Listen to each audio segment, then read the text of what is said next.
అందరికీ నమస్కారం. నిన్న మొన్న మనం ఒక వీడియో ఇచ్చాం.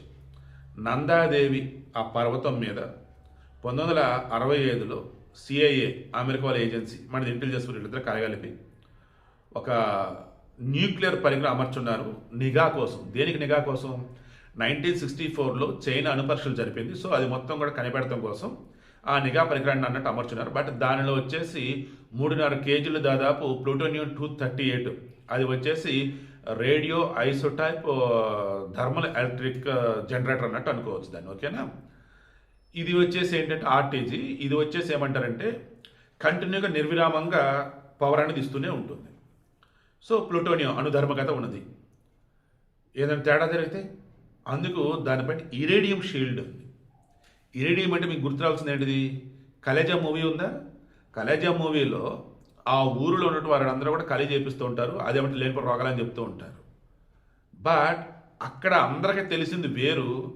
ప్రకాష్ రాజ్ చెప్తాడు ఇరేడియం ఉంది అక్కడ అని చెప్పేసి అంటాడు. ఇరేడియం అసలు అది ఎవరు బ్రేక్ చేయలేడు.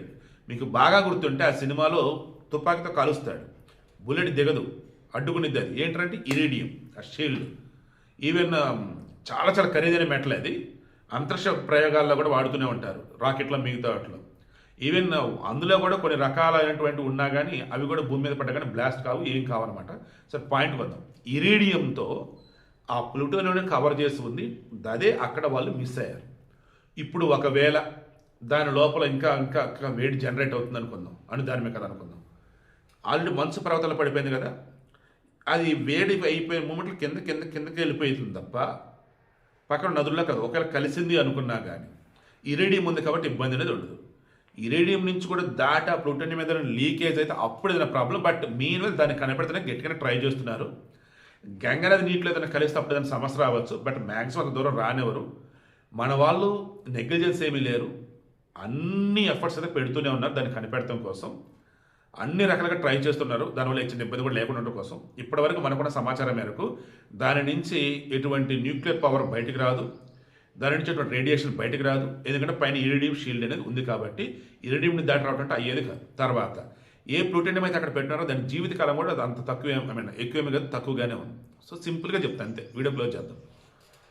ఏ నందాదేవి పర్వతం మీద అయితే అమెరికా అండ్ భారత్ కలగలిపి పెట్టున్నారో ఆ న్యూక్లియర్ డివైస్ని, నిఘాని, అది మంచు తుఫాను వచ్చేసి వాళ్ళు అక్కడ మిస్ అయిపోయి బేస్ క్యాంప్కి వచ్చారు. తర్వాత రోజు వెళ్ళి చూస్తే మొత్తం హిమపాతం, అవపాతం, లైక్ ఇలా చెప్పుకుంటూ పోయినట్టయితే అసలు ఏమి కనిపించకుండా అయిపోయింది.